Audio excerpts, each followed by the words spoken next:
खुलुमबाय स्टुडियाव आं उदांस्रि मोसाहारि आकाशबाणी क'क्राझार 10 किल'वाट FM ट्रेन्समिटारखौ बेखेवना होयो। आसामनि गुवाहाटीयाव गोबां थांखिखौ बेखेवनाय हाबाफारिनि गेजेरजों दिनै भारतनि मन्त्रि अश्विनी वैष्णव आरो आसाम रायजोनि बेंगिरि लक्ष्मण प्रसाद आचार्य आरो आसामनि गिबि मन्त्रि डक्टर हिमन्त बिश्व शर्माया बाहागो लाना अनलाइन भिडिअजों आकाशबाणी क'क्राझार 10 किल'वाट FM ट्रेन्समिटारखौ बेखेवना होयो। क'क्राझार सहरनि क'क्राझार बिगियान फरायसालिमानि नीलकमल ब्रह्मनि नब्लाङाव अनलाइन भिडिअनि गेजेरजों आकाशबाणी क'क्राझार 10 किल'वाट FM ट्रेन्समिटार बेखेवनाय हाबाफारियाव बिटिआरनि गाहाय मावफुं सोद्रोमा प्रमद बर'आ बाहागो लायो।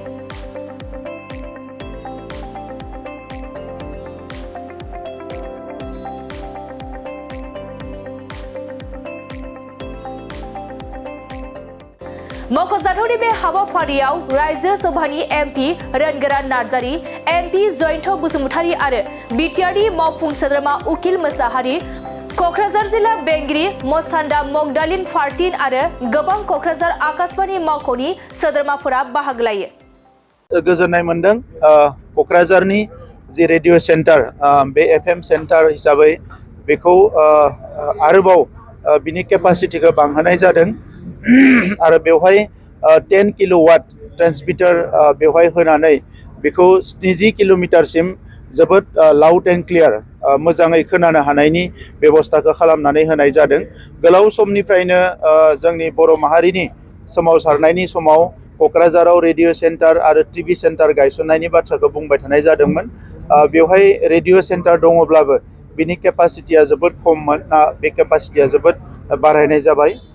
दा जोङो बयबो गोजोननाय मोनदों आरो बिनि थाखाय भारतनि जि ब्रडकास्टिं मिनिस्टार अश्विनी वैष्णव बिथांखौ जोङो धन्यबाद जनायसो आरो बे एखे हाबाफारियावनो आसामनि मानगोनां चिफ मिनिस्टार बिथां, आसामनि जोंहा गभर्नर लक्ष्मण प्रसाद आचार्य बिथाङाबो दङ। दा बिथांमोनखौबो आङो साबायखर बावदों बड'लेण्ड ओनसोलनि रायजो राजानि जानानै, बर' माहारिनि जानानै आरो बे रेडिअ सेन्टारनि गेजेरजों जोंनि बिमा रावजों एबा बर' रावजों गोबां खौरांफोरखौ बेवहाय फोसावनाय जागोन।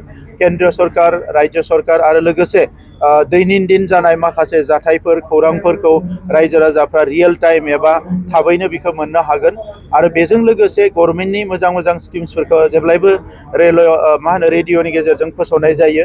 दा बेवहाय बे रेडिअनि गेजेरजों जोंनि रायजो राजाफ्रा गामियावनो था एबा सहरावनो था बिथांमोना बेखौ मोननो हागोन आरो जोंनि मोनसे गोलाव समनि सिमाङा दिनै मोगथां महर मोनबाय। आङो बेवहाय क'क्राझार जि जोंहा आकाशबाणी केन्द्र एबा रेडिअ सेन्टाराव जाय बिथांमोना खामानि मावनानै दङ बिथांमोननोबो हामलायनाय बावो आरो आं मिजिंथिगोन फैबाय थानाय समाव जि जोंनि रायजो राजाफ्रा जोंनि रावजों, गावनि रावजोंनो माखासे एन्टारटेनमेन्ट निउस इनफरमेसनफोरखौ जोबोद मोजाङैनो गेबेङैनो मोनबाय थानो हागोन, जोङो बेखौ मिजिंथिगोन। खोनानो मोनदों जिहेतु आलादा बर' रावै मोनसे खौरांनि रादाबनि मोनसे सेक्सन बानायनाय जादों, मा थासारियाव दं? बेनि थाखाय जोङो नैबे जानुवारि मासनि गेजेरावनो मोनसे थाबैनो जों मोनसे सावरायगोन, खारन दा बेखौ आपग्रेड खालामनायनि उनाव जोङो गोबां बिथिंफोरखौ आरो नायबावनो गोनां जादों आरो जि थांखिजों जोङो बेखौ दाबिदों एबा खावलायदोंमोन, दा बेखौ मोननायनि उनाव जों बेखौ जोंनि लाबा-लाबनि थाखाय बोरै बाहायनो हागोन, जोंनि खौराङानो जा, एन्टारटेनमेन्टआनो जा, गुबुन गुबुन बिथिङाव जों बोरैहाय मोजां बाहायनो हागोन, बेखौ लानानै जों थाबैनो जोंनि सेन्टाराव खामानि मावबाय थानाय आरो लोगोसे बे इनफरमेसन आरो ब्रडकास्टिं डिपार्टमेन्टनि माखासे अफिसियेल्सफोरजों सावरायगोन, जाहाथे बेवहाय लकेल आरो रिजनेल लेंगुवेजाव जिखिनि जोंहा बे ओनसोलनि मानसिफ्रा बेनिफिट जानो हानाय बायदियै खामानि मावनो थाखाय जोङो बेखौ खावलायगोन। सिगाङाव गोबां सावरायदों जिहेतु 2025 गोदान बोसोरा जोंनि थाखाय, क'क्राझारबासि, बिटिआरबासिनि थाखाय आरो सारा आसामनि थाखायनो जोबोद मोनसे गोजोनथाव खौरां। बियो जोंनि थाखाय मोनसे मा होनगोन बेखौ, जोंनि थाखाय मोनसे मोजां मोनसे रादाब जे क'क्राझार FM रेडिअ'आ नोङो 100 वाटजों सोलिबाय थादोंमोन। दा बेखौ 10 किल'वाट बेखौ ट्रेन्समिटारनि जे गोहो बेखौ बारायनानै एरियेलि 70 किल'मिटार 70 किल'मिटार जानथायसिम फोसावनो हानाय मोनसे राहा दिनैहाय भारतनि रेल आरो इनफरमेसन ब्रडकास्टिं मिनिस्टार बिथां अश्विनी वैष्णव बिथाङा फैनानै गुवाहाटीयाव आसामनि मानगोनां गिबि मन्त्रि डक्टर हिमन्त बिश्व शर्मा आसामनि राज्यपाल आचार्य बिथांनि नुजाथिनायाव दिनैहाय बेखौ बेखेवनानै होबाय।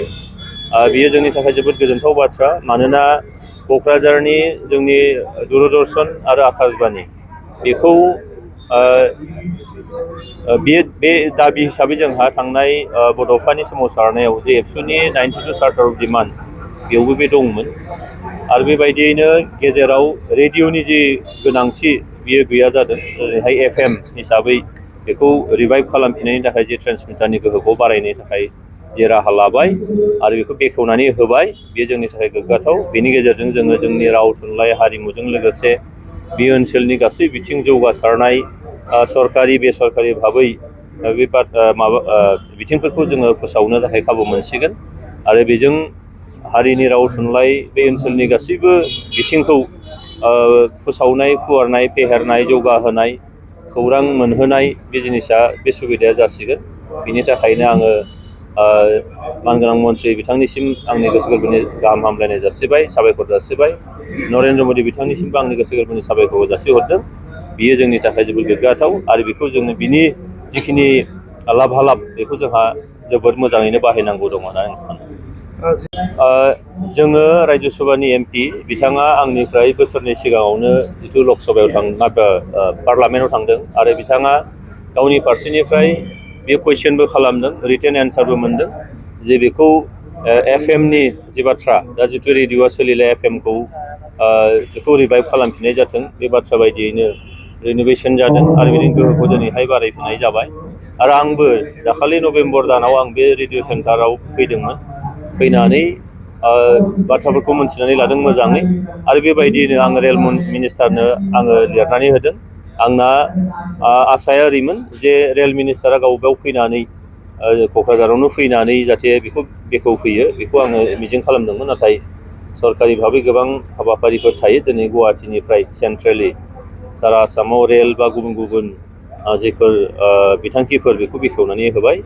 थ' जोंनि नाजानाया बेनो जे जिथु जोंहा बेयाव दूरदर्शन केन्द्रबो दंमोन दूरदर्शन केन्द्रखौ सरकारि माखासे पलिसिफोर थायो बे पलिसिनि गेजेरजों दा बोखांथ'नानै लांदों नाथाय जों डिमान्डखौ गाराखै जोंनो बे दूरदर्शन केन्द्रखौबो जोंनो नांगौ मानोना दिनैहाय बे टिभि मिडियाया ओरैबायदि मोनसे स्ट्रं जायजों जोङो जोंनि राव थुनलाइ हारिमु जोंनि दोरों गासैखौबो मोसानाय मुसुरनायनिफ्राय लानानै आसार खान्थिनिफ्राय लानानै जोंनि रांखान्थि राजखान्थि गासैबो बिथिंखौ दिनै नोङो नैबे टिभिनि गेजेरजों मेगनजों नुनाय खोमाजों खोनानाय बेयाव गोबां फाराग थायो जेखौ जों मेगनजोंबो नुथारो खोनाजोंबो खोनासंनो मोनो बेयाव जों मानसिखौ जोङो एवेयार खालामनो हायो सोलोंहोनो हायो फोरोंनो हायो। ओंखायनो नैबे बिथिंखौ जोंहा नांथारगोन आरो बेखौ जोङो मालाबाबो गाराखै गारनायनि खोथा गैया। बेखायनो टिभि सेन्टार बा दूरदर्शन केन्द्रआबो जाहाथे मोनफुंनो हायो बिनि थाखाय जों नाजाबाय थागोन। কোকৰাঝাৰ অঞ্চলৰ এটা পুৰণা ডিমাণ্ড আছিলে যে আমাৰ যিটো 100 ৱাটৰ FM ট্ৰান্সমিটাৰ চলি আছে সেইটো আপগ্ৰেড হ'ব লাগে। তো এই কথাটো মোদী চৰকাৰ বা আমাৰ অনাৰেবল প্ৰাইম মিনিষ্টাৰ মোদী যেতিয়া জানিলে তেখেতে ইয়াৰ কাৰণে তৎপৰভাৱে এটা নতুন FM ট্ৰান্সমিটাৰ ব্যৱস্থা কৰিলে আৰু সেইবাবে আজি তাৰে শুভাৰম্ভ হ'ল। অকল ট্ৰান্সমিটাৰটোৱেই নহয় আমাৰ নৰ্থ ইষ্ট জোনৰ ADG sir additional director general Shri Ashish ভাটনগৰৰ উদ্যোগত ইয়াৰ যিটো পুৰণা ষ্টুডিঅ' আছিলে সেইটোকো নতুন কৰা হ'ল ৰিফাৰবিছ কৰা হ'ল। এতিয়া গোটেই কোকৰাঝাৰবাসীয়ে এটা নতুন ষ্টুডিঅ'ৰ লগতে এটা নতুন ট্ৰান্সমিটাৰ হাই পাৱাৰৰ 10 কিলোৱাটৰ FM ট্ৰান্সমিটাৰ পাইছে। গতিকে এই FM ট্ৰান্সমিটাৰটোৱে ডেফিনেটলি ভাল ছিগনেল পাব। এইটোৰ যোগেদি আমি খালি অনুৰোধ কৰিম আপোনালোকে ৰেডিঅ' পুনৰবাৰ শুনিবলৈ চেষ্টা কৰক পুনৰবাৰ শুনিবলৈ আৰম্ভ কৰক। আমাৰ ছিগনেলবোৰ টেৰেষ্ট্ৰিয়েল মোডতেই নহয় আমাৰ অনলাইন মোডতো থাকে। গতিকে আপোনালোকে এই আকাশবাণী কোকৰাঝাৰক নিজৰ এটা অনুষ্ঠান বুলি ভাবি আপোনালোকে আদৰি লওক। কোকৰাঝাৰে নিশ্চয় ইয়াত কৰা অনুষ্ঠানসমূহৰ মানদণ্ডও উন্নীত কৰিব পাৰিব আপোনালোকৰ যদি তাত পজিটিভ ফিডবেক থাকে আপোনালোকে যদি উৎসাহ উদ্দীপনা দি থাকে আমাৰ ইয়াৰ প্ৰগ্ৰেমৰ কোৱালিটিও অনাগত ভৱিষ্যতত ভাল হ'ব বুলি আমি বিশ্বাস কৰোঁ। মই পুনৰবাৰ নতুন বছৰৰ শুভেচ্ছা জনাই কোকৰাঝাৰবাসীক আকাশবাণীক আদৰি ল'বলৈ আহ্বান জনাইছোঁ আৰু কোকৰাঝাৰবাসীক অভিনন্দন জনাইছোঁ এইকাৰণে যে তেওঁলোকে এটা নতুন ট্ৰেন্সমিটাৰ হাই পাৱাৰৰ FM ট্ৰেন্সমিটাৰ পালে আৰু লগতে এটা নতুন ষ্টুডিঅ' পালে। ধন্যবাদ। হ'ব।